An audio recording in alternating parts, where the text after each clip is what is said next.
그러면서 일본의 역사가 우리보다 더 오래되었기에 마치 더 큰 나라인 것처럼 떠벌렸습니다. 하지만 이것이 정확하게 뒤집힌 사건이 있었습니다. 지금부터 그 충격적인 사건을 살펴보겠습니다. 1977년 그렉 보엔이라는 주한미군 공군 상병이 당시 한국인 애인과 함께 놀라운 것을 발견했습니다. 이들은 한탄강에서 데이트하던 중에 커피를 마시려고 코펠에 물을 끓이기 위해 주변에서 돌을 모았습니다.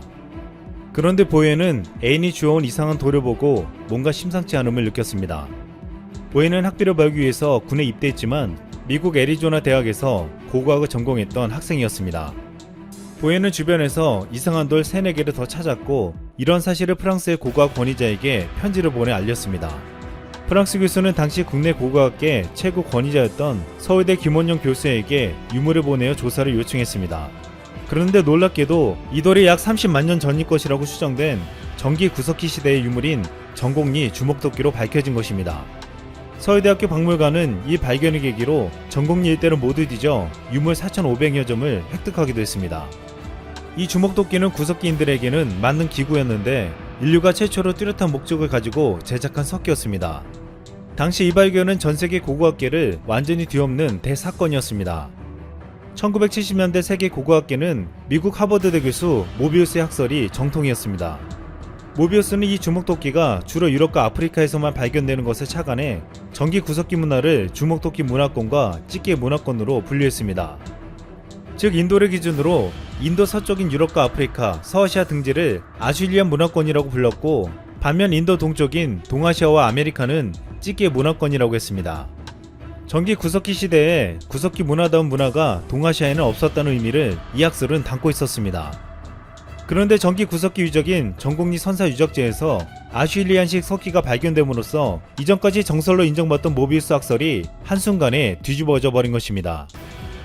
이 일은 세계를 놀라게 했고 데즈먼드 모리스 같은 세계적인 학자들까지 한국에 와서 석기들을 감정하고 진품임을 인정했습니다. 결국 연천 전곡리에서 발굴된 주먹도끼로 인해 한국은 세계적인 전기 구석기 문화유적지를 인정받게 되었습니다. 그런데 이 같은 사실이 알려지자 일본이 발칵 뒤집어졌습니다. 한국에서 30만 년 전 구석기 유물이 발견되자 한반도에 있는데 일본에 없을 리가 없다면서 구석기 유적을 찾아 나섰습니다. 과거 일제강점기 때 일본은 일본과 조선은 한몸이라는 내선 일체를 내세우면서 일본과 조선의 조상은 하나라고 말해왔습니다. 우리나라에 당군이 있다면 일본에는 아마테라스 오미카미가 있었습니다. 일본은 아마테라스 오미카미가 당군의 누나라고 주장하며 누나가 동생의 나라를 병합한다는 이론으로 당시 조선의 지배를 합리화했습니다. 그런데 한국에서 구석기 유물이 발견되자 누나의 나라 일본의 역사가 더 깊어야 하는데 일본에서는 아무리 찾고 뒤져도 구석기 유물이 발견되지 않았습니다.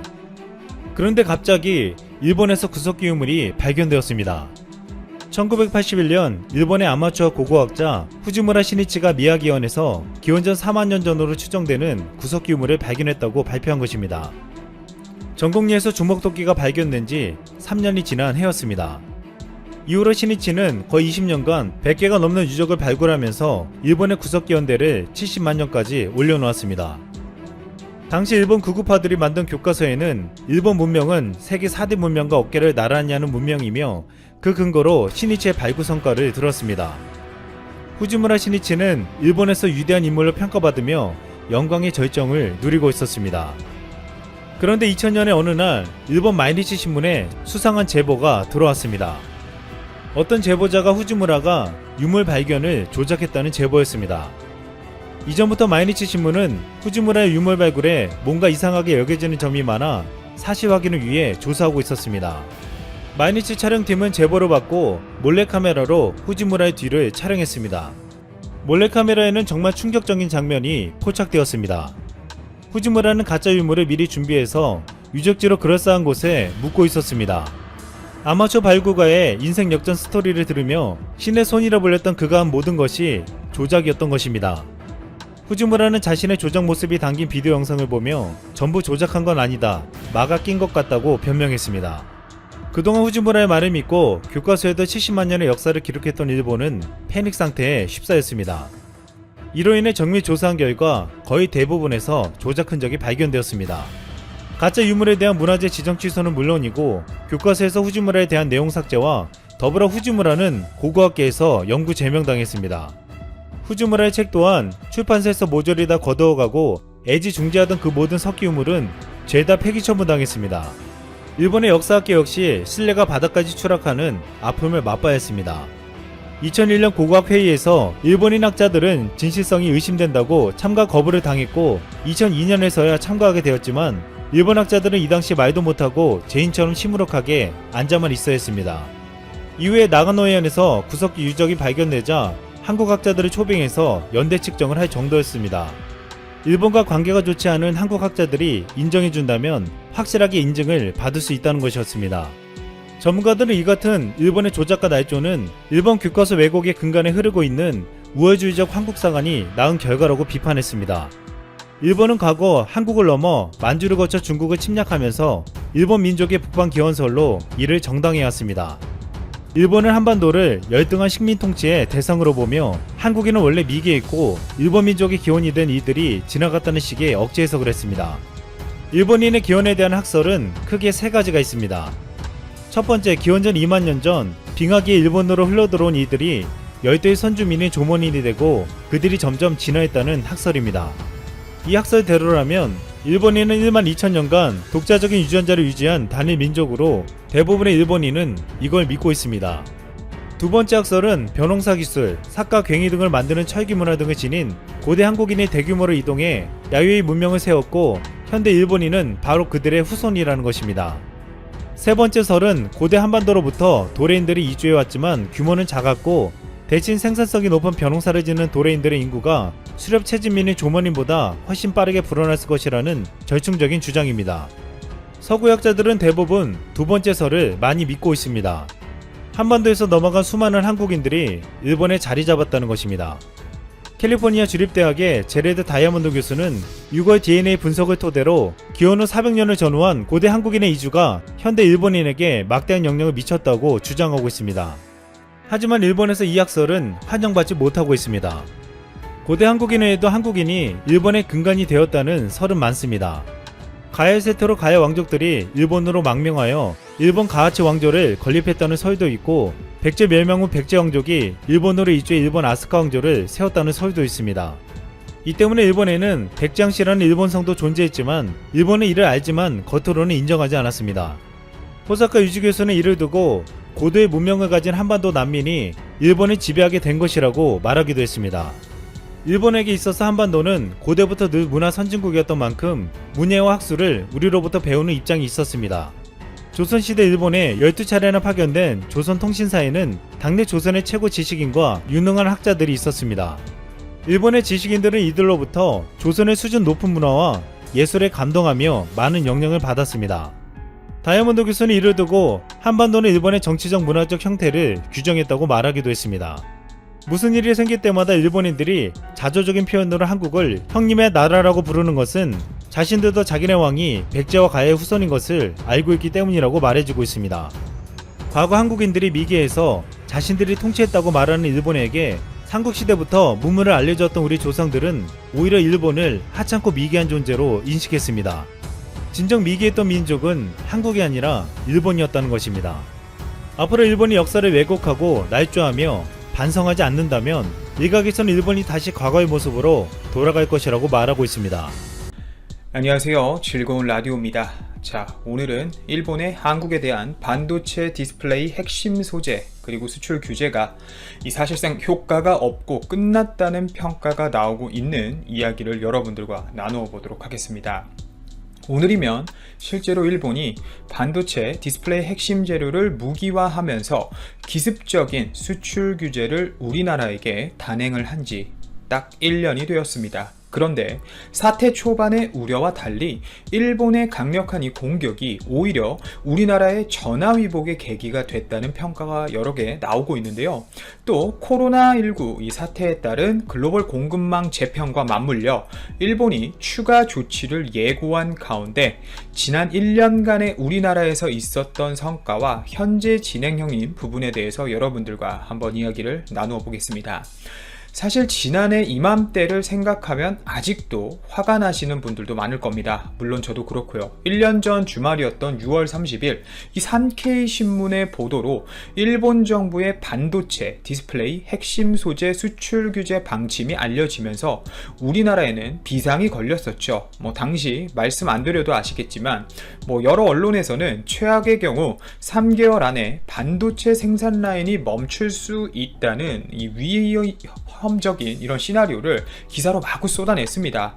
물론 저는 돈 되는 라디오와 이제는 제가 독립한 이 즐거운 라디오에서 절대 그럴 일은 없다, 그럴 수 없다고 말씀을 드려왔죠. 팩트만 말씀드린다면 일본이 수출 규제 품목으로 묶은 이 불화수소 그리고 포토레지스트, 폴리이미드는 그만큼 의존도가 높은 소재였던 것은 맞습니다. 그리고 당시 이재용 삼성전자 부회장도 이 보고를 받자마자 일본행 비행기를 몸을 실었을 정도로 이 상황이 급박한 것은 맞았죠. 하지만 일본의 이런 어이없고 화가 나는 반도체 디스플레이 수출 규제는 일본이 잠자고 있던 한국을 오히려 깨운 꼴과 같습니다. 특히 일본의 수출 규제가 지난 1년 동안의 적극적인 우리나라의 국산화와 공급 다변화 성과로 이어지게 된 것인데요. 특히 국산화 측면에서 봤을 때 현재 결과가 좋고 현재 진행형인 부분들도 아주 상태가 좋은 상태입니다. 특히 지난 반세기 가까이 일본을 따라잡기 어렵다고 이렇게 자주 했던 소부장 업계에서 우선 우리도 할 수 있다라는 이런 자신감이 커진 게 큰 성과로 꼽힐 수 있고요. 또 최근의 성과로는 실제 지난 17일 공개된 SK 머터리얼즈의 고순도 불화수소 가스, 즉 이 반도체 기판이 실리콘 웨이퍼에 그려지는 회로도에 따라 기판을 깎아내는 이런 식각 공정의 필수적인 소재를 국산화했습니다. 특히 순도 99.999%를 뜻하는 이 59 이상의 불화수소 가스는 그동안 해외에 전량 수입해왔지만 고작 1년이 채 안 되어서 SK머터리얼즈는 연 생산량 15톤 규모로 2023년까지 국산화율을 70% 수준으로 끌어올릴 계획이죠. 자, 이뿐만이 아닙니다. 반도체 기판에 불순물을 씻어내는 데 쓰이는 액체 불화수소도 지난해 수출 규제 조치 직후 우리나라의 솔브레인과 램테크놀로지가 대량 생산에 성공했습니다. 삼성 디스플레이와 LG 디스플레이는 일본산 액체 불화수소를 국산 제품으로 100% 현재 대체한 상태죠. 자, 불화수소뿐만일까요? 포토레지스트도 현재 일본이 눈물을 흘리는 상태입니다. 바로 수입처 다변화 때문인데요. 반도체 기판을 만드는 데 쓰는 이 포토레지스트, 벨기에, 독일 등으로 수입선이 현재 다변화되었습니다. 국내에서는 국산화 소식으로 동진 세미캠이 불화 아르곤 ARF 포토레지스트 생산 라인을 올 초 또 증설하기로 했죠. SK 머터리얼즈 또한 내년까지 공장을 완공하고 2022년부터 양산에 들어가기로 했습니다. 5나노 이하의 초미세 공정에 쓰이는 EUV 극자외선용 포토레지스트는 아직 국산화에는 어려움을 겪고 있지만 일본이 아닌 미국 듀폰이 충남 천안에 공장을 크게 짓기로 하면서 또 안정적인 공급망을 확보하고 있죠. 또 다른 규제 품목으로 폴더블 스마트폰 등에 쓰이는 이 불화폴리 이미드 국산화 성과도 나왔습니다.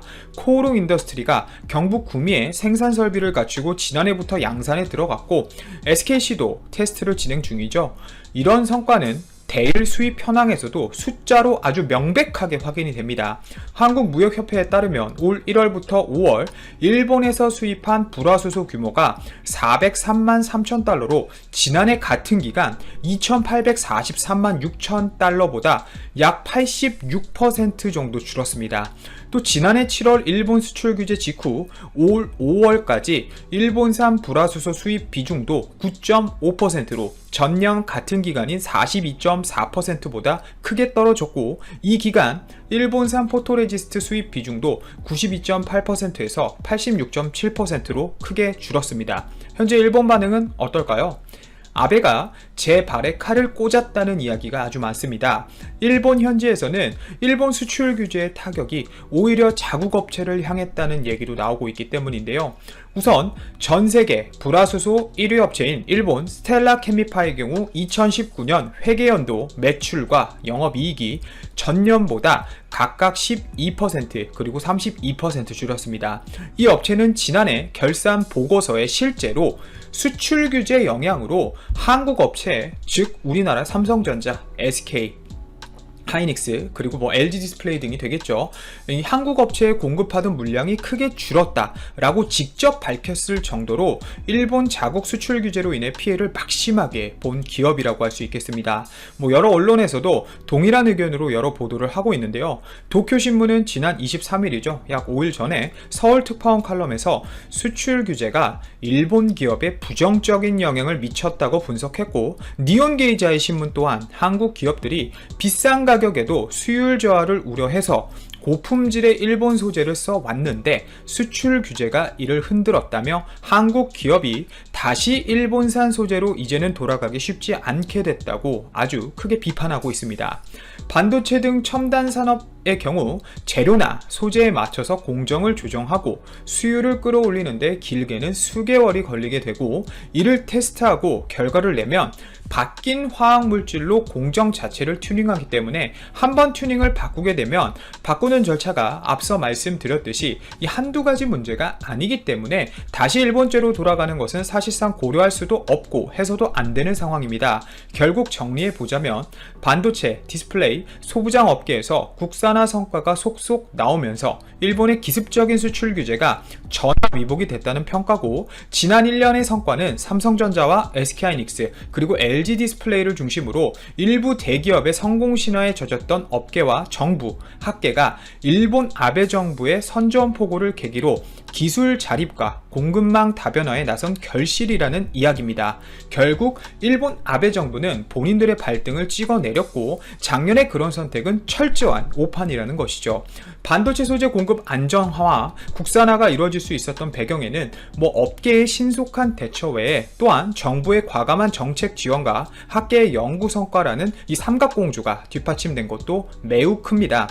우선 산업통상자원부는 일본의 수출 규제 직후 향후 7년 동안 7조 8천억 원 플러스 알파 규모의 재정을 투입키로 하는 등 기업의 원활한 물량 확보를 위한 세제, 금융 통관, 인허가 단축 패키지 정책을 냈고, 올 들어서도 새로 편성한 이 소부장 특별회계 2조 725억 원 중 1조 2850억 원을 지난 5월 말까지 이미 조기 집행해 주었죠. 현재 우리나라는 이런 추가적인 지원을 지속적으로 집행할 뿐만 아니라 일본의 수출 규제에 대한 불합리한 점을 이미 WTO에 제소하고 있는 상황입니다. 이에 대해 적절한 대응을 하지 못하는 일본은 그냥 단지 유감이다 라는 표현만 할 정도로 이러지도 저러지도 못하는 상황이죠. 철회를 하자니 자신들의 입지가 완벽하게 무너지는 상황이고, 일본 내부에서도 아베 정부에 대한 상황이 현재 매우 좋지 않습니다. 그리고 한국의 불매운동이 최근에는 조금 식어가는 모습을 보여주고 있는 것이 어느 정도는 기정사실입니다만, 그래도 1년 동안 충분히 타격을 줄 수 있는 만큼은 타격을 주었다는 게 지배적인 평가입니다. 물론 더 해야겠지만요.